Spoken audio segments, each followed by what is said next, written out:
Chapter 33 of the delectable discourse which the Duchess and her damsels held with Sancho Panza, well worth reading and noting. The history records that Sancho did not sleep that afternoon, but in order to keep his word came, before he had well done dinner, to visit the Duchess, who, finding enjoyment in listening to him, made him sit down beside her on a low seat, though Sancho, out of pure good breeding, wanted not to sit down.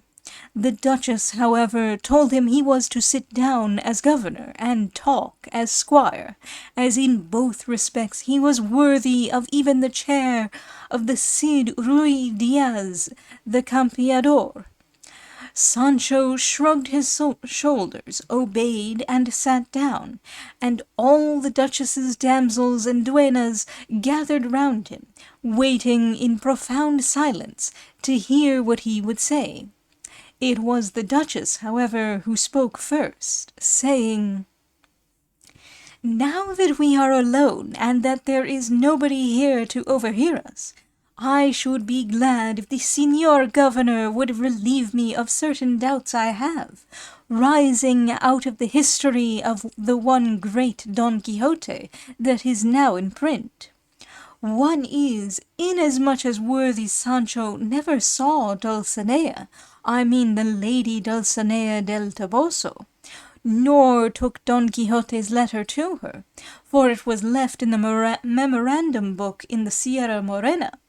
How did he dare to invent the answer and all that about finding her sifting wheat, the whole story being a deception and falsehood, and so much to the prejudice of the peerless Dulcinea's good name, a thing that is not at all becoming the character and fidelity of a good squire?" At these words, Sancho, without uttering one in reply, got up from his chair, and with noiseless steps, with his body bent and his finger on his lips, went all round the room lifting up the hangings, and this done, he came back to his seat and said, "Now, Señora, that I have seen that there is no one except the bystanders listening to us on the sly, I will answer what you have asked me, and all you may ask me, without fear or dread. And the first thing I have got to say is, that for my own part I hold my master Don Quixote to be stark mad, though sometimes he says things that, to my mind, and indeed everybody's that listens to him, are so wise, and run in such a straight furrow, that Satan himself could not have said them better. But for all that, really, and beyond all question, it's my firm belief he is cracked. Well then, as this is clear to my mind, I can venture to make him believe things that have neither head nor tail, like that affair of the answer to the letter, and that other of 6 or 8 days ago, which is not yet in history, that is to say, the affair of the enchantment of my lady Dulcinea, for I made him believe she is enchanted, though there's no more truth in it than over the hills of Ubeda." The Duchess begged him to tell her about the enchantment or deception, so Sancho told the whole story exactly as it had happened, and his hearers were not a little amused by it. And then resuming, the Duchess said, "In consequence of what worthy Sancho has told me, a doubt starts up in my mind, and there comes a kind of whisper to my ear that says, if Don Quixote be mad, crazy, and cracked, and Sancho Panza his squire knows it, and notwithstanding serves and follows him, and goes trusting to his empty promises, there can be no doubt he must be still madder and sillier than his master. And that being so, it will be cast in your teeth, Señora Duchess, if you give the said Sancho an island to govern, for how will he who does not know how to govern himself, know how to govern others?" "By God, Señora," said Sancho, "but that doubt comes timely, but your grace may say it out, and speak plainly, or as you like, for I know what you say is true, and if I were wise I should have left my master long ago. But this was my fate. This was my bad luck. I can't help it. I must follow him. We're from the same village. I have eaten his bread. I'm fond of him. I'm grateful. He gave me his ass colts, and above all I'm faithful. So it's quite impossible for anything to separate us, except the pickaxe and shovel. And if your highness does not like to give me the government you promised, God made me without it, and maybe your not giving it to me will be all the better for my conscience. For fool as I am, I know the proverb, to her hurt the ant got wings. And it may be that Sancho the squire will get to heaven sooner than Sancho the governor.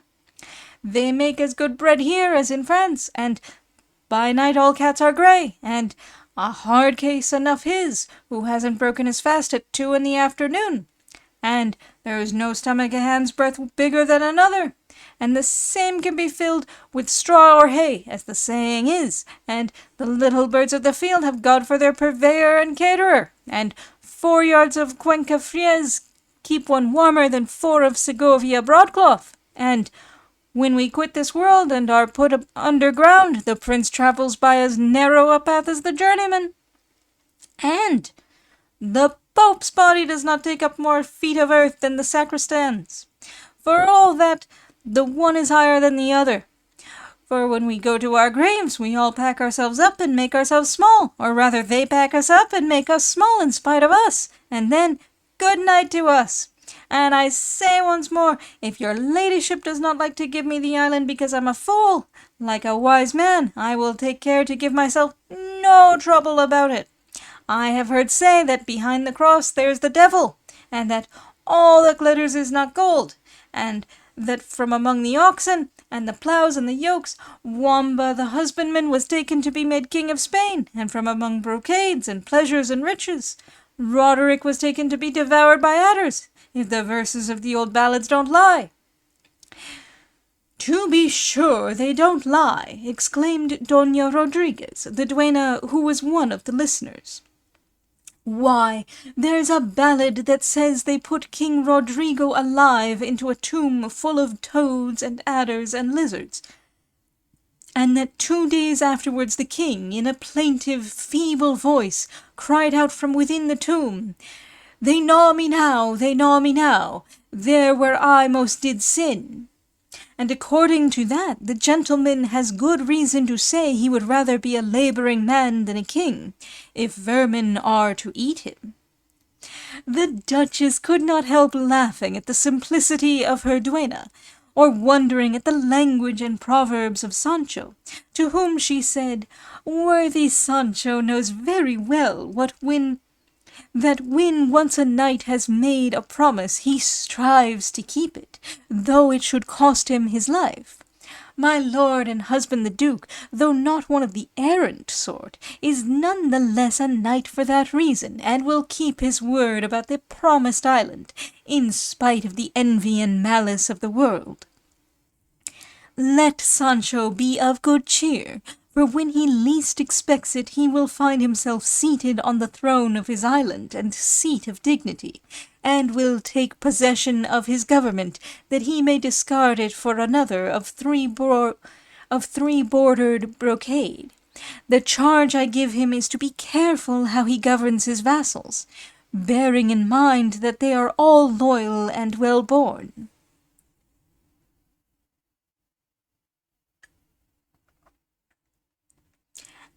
"As to governing them well," said Sancho, "there is no need of charging me to do that, for I'm kind-hearted by nature, and full of compassion for the poor. There's no stealing the loaf from him who needs and bakes, and by my faith it won't do to throw false dice with me. I am an old dog, and I know all about tus. I can be wide awake if need be, and I don't let clouds come before my eyes, for I know where the shoe pinches me. I say so, because with me the good will have support and protection, and the bad neither footing nor access. And it seems to me that, in governments, to make a beginning is everything, and maybe, after having been governor a fortnight, I'll take kindly to the work and know more about it than the field labour I've been brought up to." "You are right, Sancho," said the Duchess, "for no one is born ready taught, and the bishops are made out of men and not out of stones. But to return to the subject we were discussing just now, the enchantment of the Lady Dulcinea, I look upon it as certain, and something more than evident, that Sancho's idea of practising a deception upon his master, making him believe that the peasant girl was Dulcinea, and that if he did not recognize her it must be because she was enchanted, was all a device of one of the enchanters that persecute Don Quixote. For in truth and earnest I know from good authority that the coarse country wench who jumped up on the ass was and is Dulcinea del Toboso, and that worthy Sancho, though he fancies himself the deceiver, is the one that is deceived, and that there is no more reason to doubt the truth of this than of anything else we never saw. Señor Sancho Panza must know that we too have enchanters here that are well disposed to us, and tell us what goes on in the world, plainly and distinctly, without subterfuge or deception. And believe me, Sancho, that agile country lass was and is Dulcinea del Toboso, who is as much enchanted as the mother that bore her, and when we least expect it we shall see her in her own proper form, and then Sancho will be disabused of the error he is under at present." "All that's very possible," said Sancho Panza, "and now I'm willing to believe what my master says about what he saw in the cave of Montesinos, where he says he saw the Lady Dulcinea del Toboso in the very same dress and apparel that I said I had seen her in when I enchanted her, all to please myself. It must be all exactly the other way, as your ladyship says, because it is impossible to suppose that out of my poor wit with such a cunning trick could be concocted in a moment. Nor do I think my master is so mad that by my weak and feeble persuasion he could be made to believe a thing so out of all reason. But, Señora, your excellence must not therefore think me ill-disposed, for a dolt like me is not bound to see into the thoughts and plots of those vile enchanters. I invented all that to escape my master's scolding, and not with any intention of hurting him. And if it has turned out differently, there is a God in heaven who judges our hearts." "That is true," said the Duchess. "But tell me, Sancho, what is this you say about the cave of Montesinos? For I should like to know." Sancho upon this related to her, word for word, what has been said already touching that adventure, and having heard it, the Duchess said, "From this occurrence it may be inferred that, as the great Don Quixote says he saw there the same country wench Sancho saw on the way from El Toboso, it is no doubt Dulcinea, and that there are some very active and exceedingly busy enchanters about."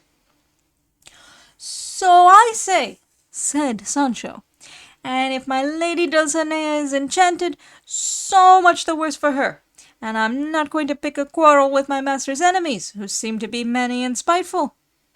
The truth is that the one I saw was a country wench, and I set her down to be a country wench, and if that was Dulcinea it must not be laid at my door, nor should I be called to answer for it or take the consequences. But they must go nagging at me every step. Sancho said it, Sancho did it, Sancho here, Sancho there, as if Sancho was nobody at all, and not that same Sancho Panza that's now going all over the world in books. So Samson Carrasco told me, and he's at any rate one that's a bachelor of Salamanca. And people of that sort can't lie, except when the whim seizes them, or they have some very good reason for it. So there's no occasion for anybody to quarrel with me. And then I have a good character, and as I have heard my master say, a good name is better than great riches. Let them only stick me into this government and they'll see wonders, for one who has been a good squire will be a good governor."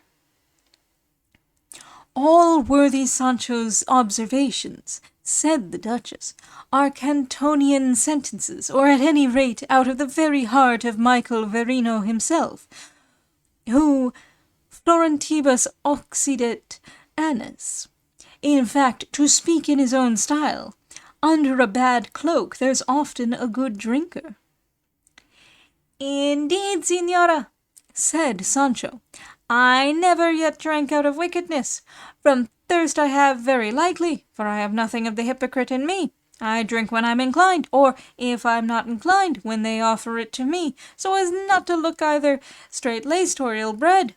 For when a friend drinks one's health, what heart can be so hard as not to return it? But if I put on my shoes, I don't dirty them. Besides, squires to knights-errant mostly drink water, for they are always wandering among woods, forests and meadows, mountains and crags, without a drop of wine to be had if they gave their eyes for it. So I believe, said the Duchess. And now let Sancho go and take his sleep, and we will talk by and by at greater length, and settle how he may soon go and stick himself into the government, as he says.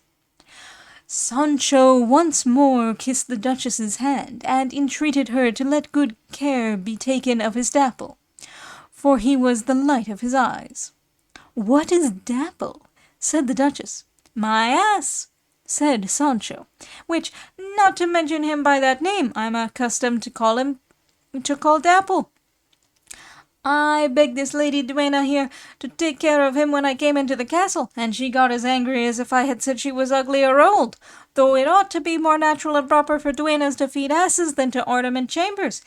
God bless me, what a spite a gentleman of my village had against these ladies. He must have been some clown, said Doña Rodriguez, the duenna, for if he had been a gentleman and well born, he would have exalted them higher than the horns of the moon. That will do, said the Duchess. No more of this. Hush, Doña Rodriguez, and let Señor Panza rest easy, and leave the treatment of Dapple in my charge, for as he is a treasure of Sancho's, I'll put him on the apple of my eye. It will be enough for him to be in the stable, said Sancho, for neither he nor I are worthy to rest a moment in the apple of your highness's eye, and I'd as soon stab myself as consent to it. For though my master says that in civilities it is better to lose by a card too many than a card too few, when it comes to civilities to asses we must mind what we are about and keep within due bounds. Take him to your government, Sancho, said the Duchess, and there you will be able to make as much of him as you like, and even release him from work and pension him off. Don't think, Señora Duchess, that you have said anything absurd, said Sancho. I have seen more than 2 asses go to governments, and for me to take mine with me would be nothing new. Sancho's words made the Duchess laugh again, and gave her fresh amusement, and dismissing him to sleep, she went away to tell the Duke the conversation she had had with him. And between them they plotted and arranged to play a joke upon Don Quixote that was to be a rare one, and entirely in knight-errantry style, and in that same style they practised several upon him, so much in keeping and so clever that they form the best adventures this great history contains.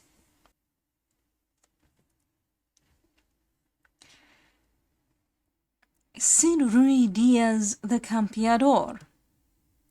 The magnificent chair in which, according to the poem and the ballads, he took his seat at the Cortes of Toledo. There's no more truth in it than over the hills of Ubeda. Proverb 234. A somewhat obscure popular phrase, rather than proverb, used to describe that which has nothing whatever to do with the subject in hand. Ubeda is a small town in the upper valley of the Guadalquivir. See map. And some explain the phrase by saying that the country round it being very hilly, travelers are liable to lose their way there. Others say the explanation is that there are no hills there at all. Neither statement is correct. The country is not particularly hilly or flat, nor is there any reason why anyone should lose his way there.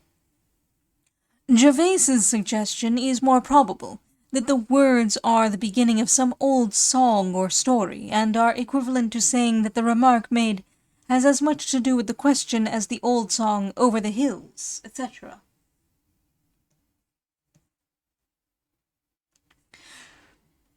To her hurt the ant got wings. Proverb 118. The Pope's body does not take up more feet of earth than the sacristan's. Proverbs 172, 105, 72, 98, 166, 20, 63, 192, and 189. Behind the cross there's the devil, and that all that glitters is not gold. Proverbs 75 and 161. They gnaw me now, they gnaw me now, there where I most did sin. From a modernized version, apparently, of the ballad Después que el rey Don Rodrigo, Cancionero de Romances, Antwerp, S.A. Doran, Romancero number 606.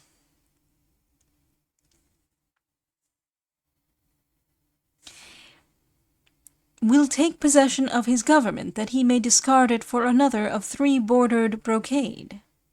The passage is apparently corrupt. Don Juan Calderon defends the text in his Cervantes Vindicado, but it cannot be said that his vindication is satisfactory. There's no stealing the loaf from him who kneads and bakes. Proverb 115. I am an old dog and know all about tus tus. Proverb 183. I know where the shoe pinches me. Proverb 252.